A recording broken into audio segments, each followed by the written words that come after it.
En die drie-enige God groet jou ook met sy seën. Genade, barmhartigheid en vrede word ryklik geskenk van God ons Vader en ons Here Jesus Christus deur die kragtige werking van die Heilige Gees.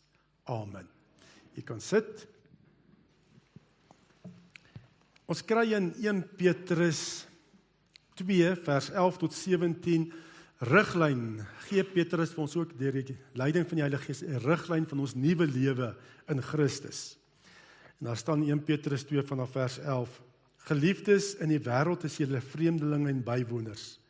Daarom dring ek by julle daarop aan om nie aan sinnelike begeertes toe te gee nie. Dit verwoes net 'n menselewe. Gedra julle altyd goed onder die heidene, sodat al praat hulle kwaad van julle asof julle misdadigers is, hulle julle voorbeeldige lewe kan sien en God kan verheerlik op die dag van afrekening. Omdat die Here dit wil, moet julle onderwerp aan elke menslike owerheid, of dit nou die keiser as hoogste gesag is, of die goewerneurs as hy gevolgmagtigdes, wat die wat kwaad doen moet straf, maar die wat goed doen moet prys. Dit is die wil van God, dat julle deur goed te doen 'n einde sal maak aan die kwaad wat mense sonder begrip uit onkunde praat. Julle is vry, maar moenie julle vryheid gebruik as 'n dekmantel om kwaad te doen nie. Gebruik dit om God te dien. Julle moet alle mense respekteer en julle medegelowiges lief hê. Vrees God, eer die keiser. So ons word geroep om goed te doen. En wat is die kern van goed doen? Dit is om God se liefde te bewys aan die mense om jou. En dit, heeltyd God se liefde, mag jy 'n kanaal, elkeen van ons ook, sy gesindheid wees om 'n kanaal van God se liefde in Christus wees, dat dit deur ons sal vloei. Goed, ons lees Markus 1, vers 9 tot 20, en ek lees uit die 1983 vertaling van Markus 1. Ons het laas Sondag ook gekyk na hierdie gedeelte, en ons fokus veral op vers 15, en dan ons na die eerste 2 beginsels gekyk. Ons kyk nou vandag na die ander 2 beginsels van bekeer jou en glo die evangelie. Ek lees Markus 1 vanaf vers 9. Jesus het in daardie selfde tyd van Nasaret in Galilea afgekom en hy is deur Johannes in Jordaan gedoop. Net toe hy die water kom, het hy die hemel sien oopskeur en die Gees soos 'n duif na hom toe sien neerdal. Daar was ook 'n stem uit die hemel. Jy is my geliefde seun, oor jou verheug ek my. Net daarna het die Gees hom weggevat in die woestyn in, waar hy 40 dae lank gebly het en deur die Satan versoek is. Jesus was daar saam met die wilde diere en die engele het hom versorg. En nadat Johannes in die tronk opgesluit is, het Jesus na Galilea toe gegaan en die evangelie van God verkondig. Hy het gesê, die tyd het aangebreek en die koninkryk van God het naby gekom. Bekeer julle en glo die evangelie. Eendag toe Jesus langs die see van Galilea loop, het hy vir Simon en Simon se broer Andreas gesien waar hulle besig was om werpnette in die see uit te gooi. Hulle was vissers van beroep. Hy het toe vir hulle gesê, kom saam met my en ek sal julle vissers van mense maak. Onmiddellik het hulle nette gelos en hom gevolg. Toe hy eentjie verder gaan, het hy vir Jakobus, seun van Zebedeus, en sy broer Johannes gesien, waar hulle in die skei besig was om hulle nette reg te maak. En dadelik het hy hulle geroep. Hulle het hulle pa Zebedeus net so saam met die loonarbeiders in die skei gelaat en saam met Jesus gegaan. So ons kyk veral na vers 15. Hy het gesê, die tyd het aangebreek en die koninkryk van God het naby gekom. Bekeer julle en glo die evangelie. Ja, ek het laas Sondag ook genoem, so 'n paar Sondagmiddag terug het ons klaar gemaak met die disipelmakers mikrogroepe. Dit was 25 weke lank en mense skrik as hulle hoor 25 weke lank. Maar eintlik is disipelmaking nie 'n kursus nie. Dit is 'n leefstyl. Ons almal wat glo in Jesus moet disipelmakers wees. En eintlik deur die mikrogroepe, ons is nou beplan nou ook om volgende jaar weer te begin en ons wil die mikrogroepe uitbrei, want deur die mikrogroepe wil ons hierdie leefstyl vestig in die gemeente. Want as die evangelie reg verkondig word, sal dit disipelmakers produseer. En dis deur die disipelmakers mikrogroepe wat ons hierdie leefstyl wil vestig in die gemeente. Want ongelukkig het mens al agtergekom, in die kerk oor die algemeen het daar 'n valse onderskeiding plaasgevind. Mense sê, ek wil 'n Christen wees, maar ek wil nie eintlik so seer 'n disipelmaker wees nie. Nee, dis 'n valse onderskeiding. Ek het ook laas Sondag genoem, ek het gelees in 'n boek waar een vroue lidmaat vir haar dominee of pastoor na die erediens sê, pastoor of dominee, ek wil net 'n Christen wees. Ek hou van my lewe soos dit is. Ek glo dat as ek gaan doodgaan, dan gaan ek hemel toe en ek gaan ewige lewe kry saam met Jesus. Ek wil nou nie 'n disipelmaker wees nie, maar Christen. Dis my genoeg. Nou kan jy net 'n Christen wees en nie 'n disipelmaker nie. 'n Disipel van Jesus. En dis wat ons nou moet kyk ook hier uit, wat sê God se woord? Mense wil baie keer net fokus, nê, en dit het Jesus net sy lewe gevra, nê. Sy kruisiging gevra om ons kinders van die Here te maak. Maar baie keer wil ons mense net fokus op wat ons kan kry. Net daar's mos so verbruiker, die wêreld sit met 'n verbruikersmentaliteit. Man, as die ding nie meer vir my werk en laat ontslaan, dan gaan ek na daai plek toe. As McDonald's nie werk nie, gaan ek Burger King toe. Wat ook al, nê? Jy het so 'n verbruikersmentaliteit, nê? Ons kyk net wat ek kan kry. En in die kerk het dit ook ongelukkig. Disipelskap het 'n baie ligte saak geraak van ek wil net kyk wat se voordele ek kan kry. En as ek by hierdie gemeente net bietjie meer gedruk word om self ook iets te gee, dan skuif ek na 'n ander gemeente toe. Wat nie so baie van my vra nie, byvoorbeeld. Maar dit gaan nie oor gemeentes nie, dit gaan oor volgeling wees van Jesus. Daar's ongelukkig baie keer word daar 'n gospel light verkondig. 'n Gospel light verkondig wat mense se ore net streel. Wat is daai gospel light? Nee, nou jammer om dit nou so te vergelyk. Dit is, God is liefde, hy het jou lief, jy het opgemors, Jesus het vir jou sondes gesterf, en nou het jy die ewige lewe nadat jy sondaarsgebed gedoen het, en dis al. Nee, is net, nou het jy die ewige lewe, daar is geen verantwoordelikheid nie. Maar as ons kyk, die evangelie wat Jesus verkondig het, wat was daai evangelie wat Jesus verkondig het? Dan sien ons, hy het nie die evangelie van verlossing verkondig nie. Wat het hy verkondig? Die evangelie van die koninkryk van God. Dit was die hart van Jesus se bediening. Die evangelie van die koninkryk van God. Die koninkryk van God, dis waaroor dit gegaan het, om God se koninkryk hier op aarde te vestig. Ons lees in Markus 1 vers 15, wat die inhoud van Jesus se prediking was en sy bediening. Die tyd is vervul en die koninkryk van God het naby gekom, bekeer julle en glo die evangelie. Nou, ons het nou laas Sondag vinnig gekyk en dis nou baie mense wat nie laas Sondag hier was nie, gaan gou weer saamvat. Het ons gekyk na die eerste 2 beginsels, Die tyd is vervul. Ons sien daar's 4 beginsels in Jesus se prediking en bediening. Die tyd is vervul, die koninkryk van God het naby gekom. Dan die 3de ding is bekeer julle en die 4de is glo die evangelie. Die eerste een, gou saam te vat, die tyd is vervul. Die Griekse woord wat hier gebruik word is kairos, nie chronos nie. Chronos is horlosietyd. Net hoe laat is dit? Nee, dit is maar net hoe laat dit is. Kairos is geleentheid, geleentheidstyd. Hier's 'n geleentheid wat plaasgevind het. Jesus het 'n nuwe bedeling gebring, nuwe kairos, nuwe geleentheid gebring. En hy vat eintlik die hele Ou Testament saam, sê Jesus, hy het gekom as vervulling van die Ou Testament. En van nou af gaan dit anderster wees, die wêreldgeskiedenis gaan anderster wees. Toe Jesus die eerste keer gekom het na die aarde, dit is kairos, nuwe geleentheid, 'n nuwe bedeling wat hy inlei. Hy het die Ou Testament kom vervul en die hele wêreldgeskiedenis verander. Ons weet dit, dit is 2024, die Christelike jaartelling na Christus. Hy het alles kom verander. Hoekom het Jesus alles kom verander? Net omdat hy verlossing gebring het. Ja, verlossing was belangrik, maar hy het die koninkryk van God kom vestig op aarde. Dit het naby gekom. Dis hoekom, dis die grootste Kairos geleentheid wat plaasgevind het toe Jesus gekom het aarde toe, die eerste keer. Want hy die koninkryk van God het naby gekom, deur sy bediening. En hierdie naby, die koninkryk van God is naby, is die reeds en die nog nie van die koninkryk van God.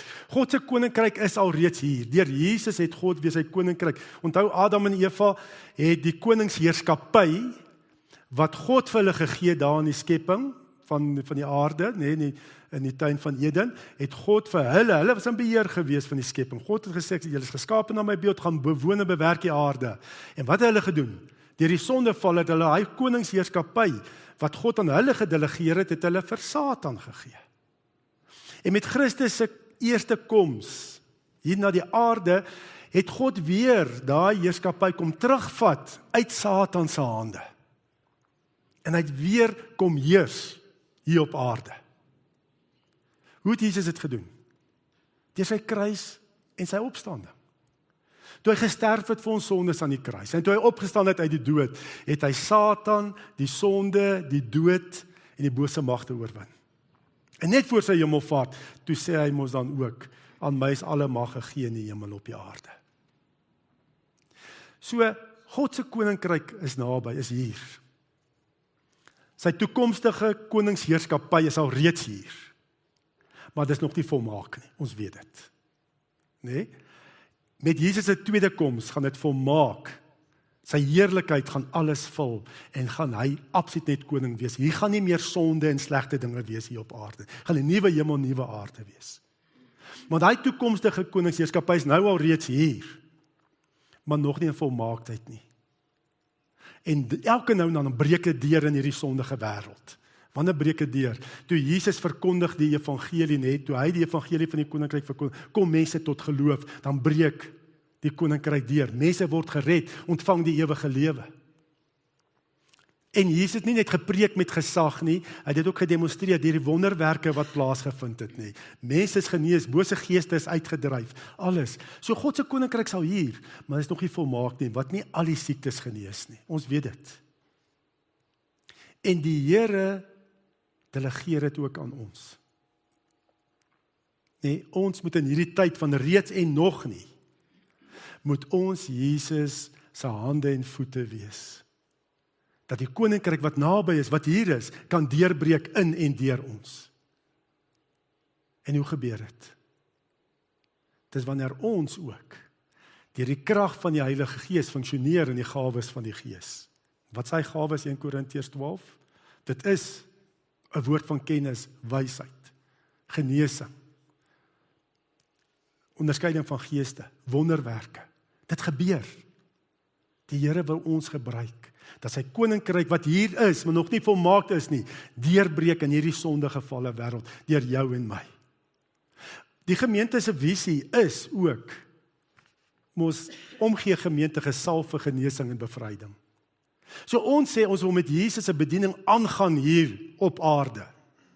Wat was die kern van Jesus se bediening? Om die evangelie te verkondig van die koninkryk, nee, dis wat ons wil doen. En dan ook genesing, bevryding, bose geeste uitdryf, nee, mense vrymaak van leuns van die duiwel, maar ook genesing. Geestelike genesing, maar ook fisiese genesing. En dis baie van ons wat kan getuig hoe die Here bonatuurlik kom genees het. En ook ons gebruik waar ons vir mense gebid het en hulle genees.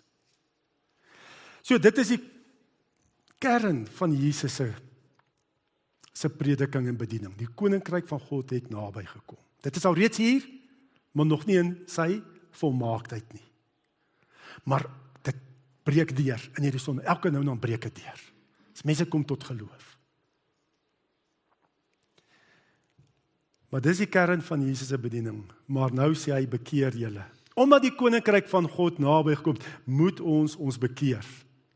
En wat bedoel hy met hierdie bekering? Dit sê dat Jesus is die tweede Adam. Die eerste Adam het die gesag gegee vir Satan. Nee, Adam en Eva. En hier is nou die tweede Adam gekom om daai gesag en heerskappy weer terug te vat. En nou, deurdat hy vir ons oproep om ons te bekeer, maak hy ons betrokke. dat die koninkryk moet deurbreek. Jy en ek roep Jesus op om betrokke te wees dat sy koninkryk sal deurbreek hier op aarde. Bekeer julle, hy maak ons betrokke en dis deur Pinkster, na Pinkster. En Jesus sê nie, nou moet julle gaan, bekeer jou nie, plaas jou onder die Jesus se koningsheerskappy. So hy's nie net verlosser nie, want dis die groot probleem. Baie keer sê ons, neem Jesus as jou saligmaker en verlosser aan. Maar hy's nie net verlosser, hy is verlosser, maar hy's meer as dit. Wat is hy? Hy's ook die Here van jou lewe. Want die koninkryk het naby gekom. Hy het daai gesag, daai heerskappy van Satan weggevat by hom. Toe opgestaan het uit die dood en opgevaar het hemel. En nou sê die Here vir ons, bekeer jou en plaas jouself onder God se heerskappy. Onder Jesus. Dat hy die Here is ook van jou lewe. Hy's verlosser en saligmaker, maar hy's ook Here van jou lewe. En hierdie woord bekering, die Griekse woord is metanoo. Metanoo beteken, jy moet jou denke verander. Jy moet anders begin dink in hierdie wêreld. Moenie meer wêrelds dink nie. Begin dink anders oor God, wie God is. Begin dink anders oor wie jy is. Kan jy jouself red? Gaan dit oor jou koninkryk? Dink anders oor sonde. Dink anders oor jou naaste. Jy moet jou denke vernuwe. En hoe vernuwe ons denke? Om anders te dink oor God en so. Deur die woord. Paulus sê in Romeine 12, laat God jou verander deur jou denke te vernuwe. En dis deel van bekering, om jou denke in lyn te bring met wat God sê in sy woord. Dat dit die waarheid vir jou lewe is. En dat jy ook sal sê, Here, dit gaan nie meer oor my lewe, dit gaan oor U eer. En die verlossing wat U gebring het. Ek kan myself nie verlos nie, dankie Jesus, en as ek dit besef, dan gaan dit my aan die gang sit. Ek sal begin lewe ook, soos wat die Here sê. Want dis wat bekering beteken. Jy sal die sonde begin haat in jou lewe. En dan gaan ook 'n tyd wees dat jy dalk nou op hierdie stadium sekere verhoudings moet sny met mense wat jou heeltyd verlei en mislei en om 'n ander vriendekring te kry. En dan kan jy later weer teenoor daai mense gaan getuig, saam met wie jy dalk gerondkarjakker het of wat ook al. Nee, jy moet jou denke verander. Dat dit is volgens God se woord. Anders te dink oor geregtigheid. Daar is niks wat ek en jy vir die Here kan gee en sê, Here, dis hoekom ek gered is nie. Dis alles net die Here, is net Jesus. Ek glo net in sy kruisoffer. En ek besef die groot offer wat hy gebring het vir my lewe. Dat hy my so kosbaar ag, dat hy sy lewe gegee het vir my. En as jy dit regtig besef, dit gaan jou hart verander. En jy gaan begin anders lewe. Sê, Here, ek is dood. Het gaan nou oor U, Here Jesus Christus.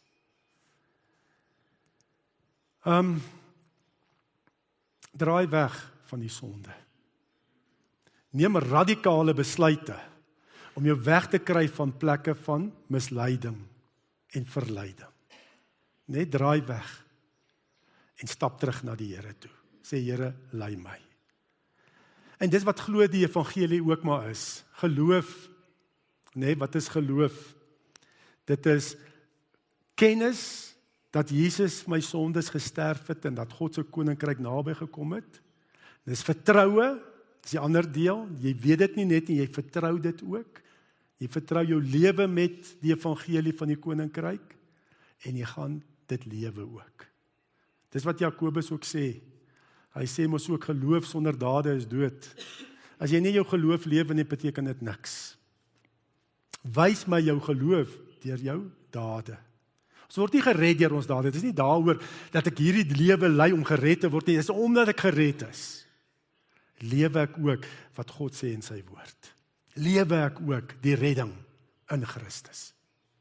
Dis wat geloof is. Op 'n stadium met ou Johannes die Doper. Dis heeltemal anders as wat die skrifgeleerdes en die fariseërs verkondig het in die Bybelse tyd, Hulle het gesê, jy moet net die wet hou, jy kan jouself red deur die wette hou. Maar Johannes die Doper sê op 'n stadium, vir hulle, julle slange, weet julle wys gemaak dat julle die gedreigende toren kan ontvlug. Dra liewer vrugte wat bewys dat julle bekeer is. Nee, dit is maar waaroor dit gaan.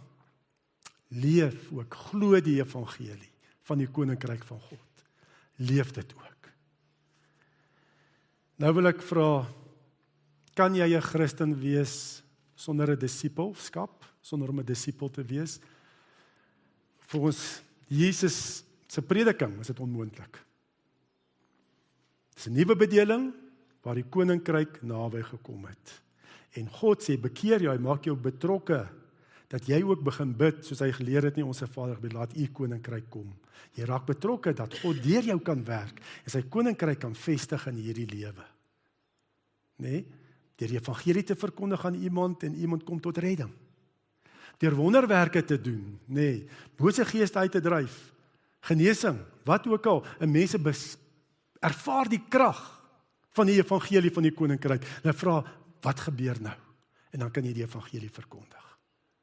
Net bekeer jou en glo die koninkryk van God, wat naby gekom het.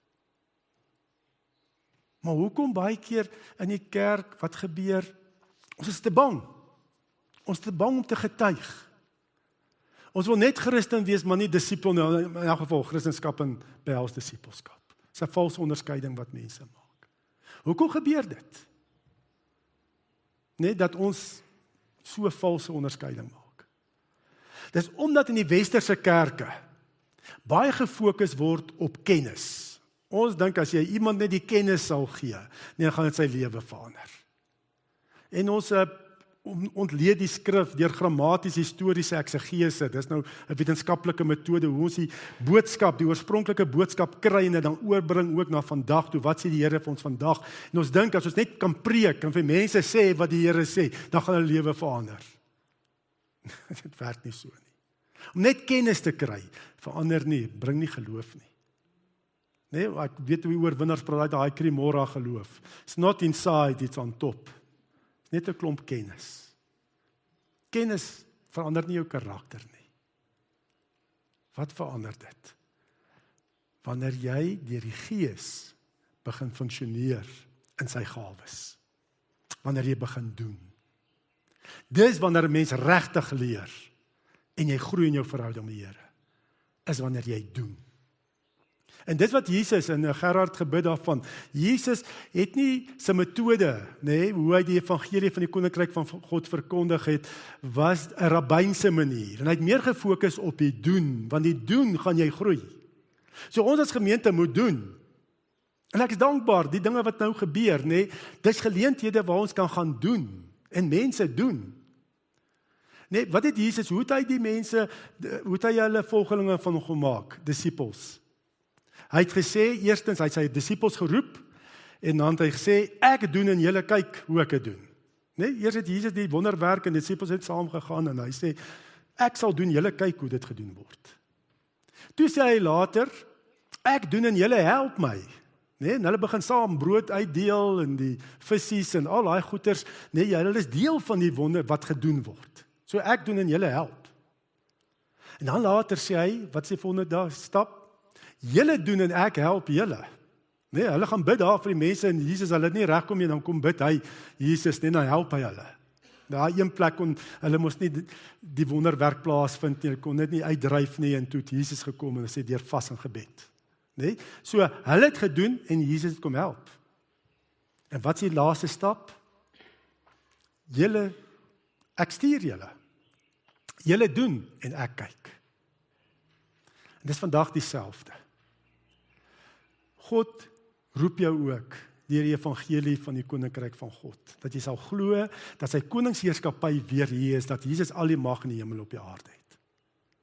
So God roep jou en hy sê kyk, nee, hy rig geestelike leiers op en wys ook wat gevul is met die Gees en sê kyk, ander gelowiges doen, nee, wat gevul is met die Gees en hulle doen en jy kyk. En dan gaan jy later, nee, en jy help. En dan later gaan jy en hulle help jou. En op die einde gaan doen jy. En ander die kerk stuur jou uit. Dit moet vandag dieselfde gebeur, die rabbynse metode. Ons moet nie net preek nie. Nie net die woord verkondig nie, dan kan dit net intellek wees. Ons moet ook gaan doen. En as jy doen, as die Here in en deur jou werk, daar's 'n gevoel, die Here sê mos ook, dis beter om te gee as om te ontvang.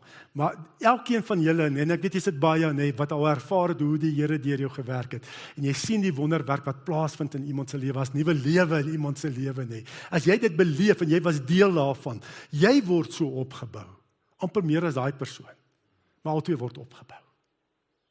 Dit is wanneer mens groei in jou verhouding met die Here. En ek kan nou maar net getuienisse gee, en ek weet hier's baie van die disipelmakers mikrogroepe wat getuies kan gee. Nee, Kathleen, jy daar in die Oosrand het begin met 'n groep daar in die parkie, nee, julle is nou hoeveel? Nou weer 7, jy was 8 en nou weer 7.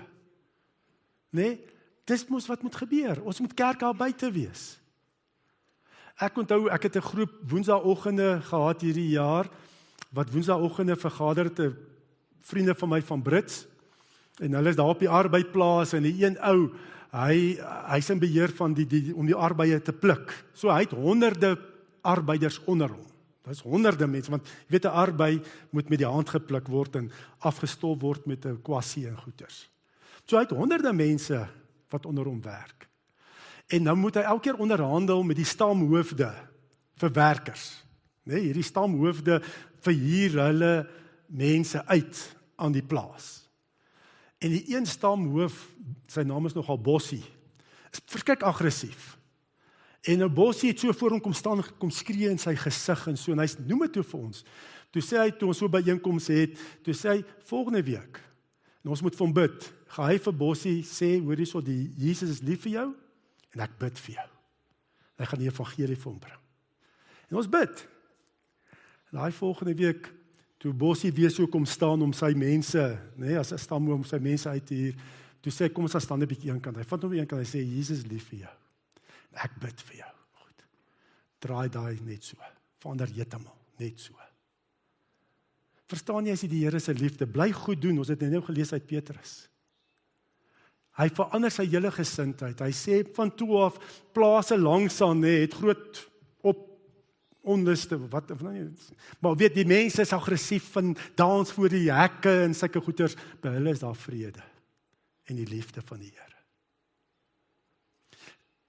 Ons doen dit nie om nou voorspoed te kry nie, jy doen dit omdat jy wil hê die koninkryk moet deurbreek. Maar ek sê vir as die koninkryk deurbreek, soos wat daar gebeur het, nee, dan bring dit vrede en liefde. Dis net wen-wen situasie. As jy besef, jy soek 'n disipelmaker. 'n Ander vriend van my, ook deel van die groep, hy is in beheer van die pakhuis. Ook klomp mense wat werk onder hom. En hy het met 'n gebedsgroep begin. En hy sê partykeer dan gaan dit woes, jy weet, hierdie laaste paar maande met die arbeid en blou bessies. Dit gaan woes, dan wil hy net begin werk, dan roep die mense in die pakhuis om sê, hey, Vafa, ons moet eers bid. Om te eers kom, om te eers bid. Dat hulle hom later sê, kom ons bid eers. En so nooi jy God se koningsheerskappy in daai pakhuis in. Dis daar. Die Here het vir jou soveel meer wat jy kan beleef in sy koninkryk as wat jy nou beleef. Daar's ver meer wat voor lê as wat jy al in die verlede beleef het. Kom ons maak dit oop. Sê Here, Heilige Gees, kom gebruik my. Stuur my. Kom werk in en deur my. Soos wat hier staan. Tyd is vervul. Ons leef in daai tyd nou. Dis vervul. Die koninkryk van God is hier naby. Dis hier. Dit wil deurbreek, daar waar ons gaan. Bekeer jou, raak betrokke. Los jou eie lewe, los jou eie koninkryk. Plaas jou onder God se heerskappy. En glo die evangelie. Glo dat die Heilige Gees in jou is en sy gawes deur jou kan funksioneer, dat jy vir iemand kan bid, dat hy kan genees. Dat iemand sy hart kan verander. Gaan dit uit. Nee, ons sê elke keer gaan bid vir die siekes. Dit is God se verantwoordelikheid wat gaan gebeur. Jy's net getrou. Bid. Bedien God se liefde. Gee woord van kennis, profesie, wat ook al, dit is daar, dit is vir ons. Dit is God se kinders. En ook as ons nou nagmaal gebruik, is dit dat die Here ook wil kom, deur sy gees en sakrament, nee, wat is sakrament? Ek nou besig met volwasse kategese, waar is, hy is gou voor Olivia buite toe gevat, nee, Lala, nee, wat is sakrament? Dit is sigbare woordverkondiging, nee, ons sien en proe en ryk Jesus se kruisoffer. En die Heilige Gees, God wil nou deur sy Gees in hierdie sakrament jou geloof versterk, dat jy 'n bekeringslewe sal lei, en dat die Here in en deur jou kan werk, dat sy koninkryk hier op aarde kom. Hy het vir ons mos ook geleer bid, laat u koninkryk kom. Die Here wil jou gebruik. Gebruik die nagmaal, met die gesindheid ook, ek gaan nie uit, om 'n disipelmaker te wees. Amen.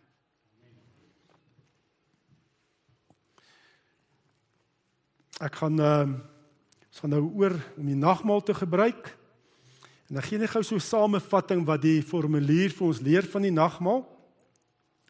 Ons lees in 1 Korintiërs 11, vers 23 tot 28, sê Paulus, ek het van die Here ontvang, wat ek ook aan julle oorgelewer het, dat die Here Jesus in die nag, wanneer hy verraai is, brood geneem het, en nadat hy gedank het, het hy het gebreek en gesê, neem, eet, dit is my liggaam, wat vir julle gebreek word, doen dit tot my gedagtenis. Net so ook die beker na die ete met die woorde, hierdie beker is die Nuwe Testament in my bloed, doen dit, so dikwels julle daaruit drink tot my gedagtenis. Want so dikwels as hierdie brood eet en hierdie beker drink, verkondig julle die dood van die Here totdat hy kom. Wie dan op 'n onwaardige wyse hierdie brood eet of die beker van die Here drink, sal skuldig wees aan die liggaam en die bloed van die Here. Maar die mens moet homself beproef en so van die brood eet en die beker drink. Paulus sê ook, as jy die nagmaal nie reg, ook in hierdie gedeelte, as jy die nagmaal nie reg gebruik nie, dan eet en drink jy 'n oordeel oor jouself. So as jy nie werklik glo in Jesus nie werklik glo dat hy jou saligmaker en dat hy die Here van jou lewe is nie, moet jy eerder nie nagmaal gebruik nie, want dit gaan tot jou nadeel wees. Hy sê selfs, die gemeente, daar's baie siekes en van julle het al gesterf, omdat julle die nagmaal van die tafel onteer het. So as jy nagmaal gebruik, moet jy vaste geloof hê, dat Jesus alleen is die verlosser, maar is ook die Here van jou lewe. Dan sê hierdie gedeelte ook vir ons moet onsself reg voorberei vir die nagmaal. So elke keer voor ek nagmaal gebruik, moet ek bietjie dink oor my lewe. En vra oor daai gewoonte sondes.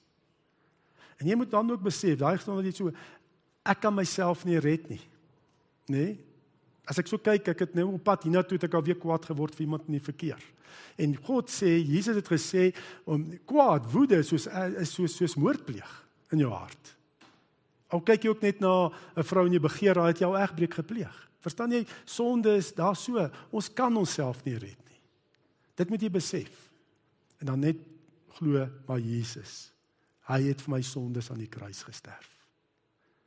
En jy moet sy kruisoffer omarm. Sê Here, dankie Here Jesus.